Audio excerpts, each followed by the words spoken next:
Offensive Player of the Year. Okay. And for me, this vote goes to Coby Mayo. 140 games across AA and AAA, had an OPS of 974. We know the power is there, but the batting average really, really impressed me. He hit 290, along with the great power numbers, 29 home runs, and when he wasn't hitting the ball out of the ballpark, he hit 45 doubles. Both the home run and the doubles mark led all Orioles minor leaguers by 5. He's still only 21 years old. He was facing competition in AAA Norfolk, facing pitchers that had major league experience, guys that were much older than him. I know how impressive it is that Samuel Basallo got to AA Bowie at age 18, that Jackson Holliday got to AAA at age 19.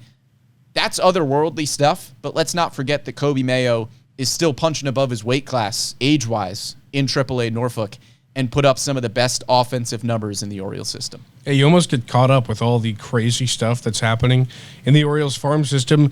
The guys like Coby Mayo just get swept under the rug or whatever. Because what he's doing is still crazy. Yeah, it's he's just fantastic. Not Jackson Holliday. And he's deserving of this birdie, by the way. Yeah. I just want to let that be known. But for the sake of parity, I'm going in another direction. Oh! I'm going with Heston Kjerstad here. All right. And the reason being is that this was underratedly a little bit of a show-me-what-you've-got year for Heston Kjerstad. Sure. Climbing the age ranks, he started the year at 24 years old, and he started the year at AA.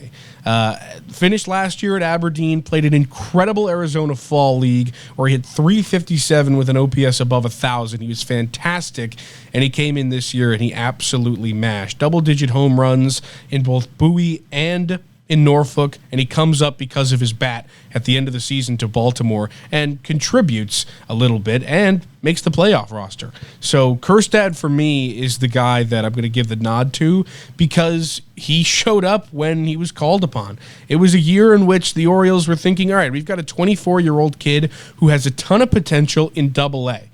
Can he make it? And he did. So you got to give him respect there. He deserves this award just as much as Mayo does.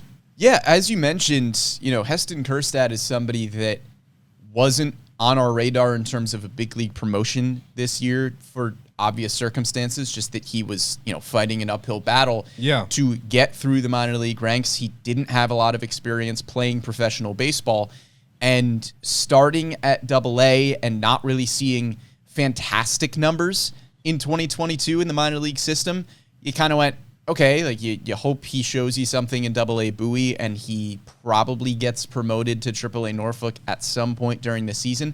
But that's not what happened. He mashed AA Bowie to the point where you couldn't do anything he was undeniable. But promote him to AAA Norfolk, and then did the same thing at Norfolk. Heston Kjerstad got promoted pretty late in the year. I think if the Orioles had a pressing need earlier on in the season, Heston Kjerstad is somebody who would have gotten that call because he looked ready pretty quickly.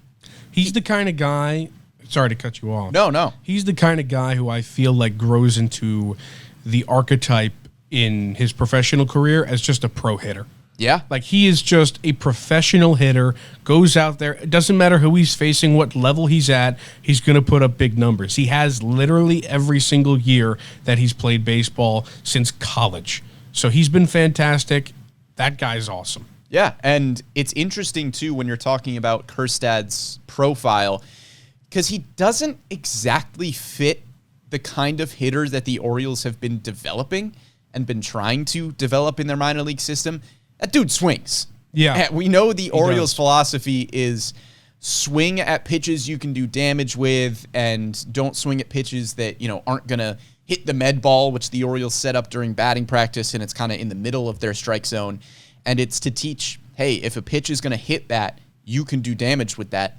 Heston Kjerstad can do damage with a lot of pitches that aren't necessarily hitting that med ball. His med ball is basically the strike zone. Yeah, it's like a balloon. And so Heston Kjerstad, kind of a free swinger, doesn't really align exactly with what the Orioles preach down in the minor league system, and it didn't really matter because Heston Kjerstad is just that talented.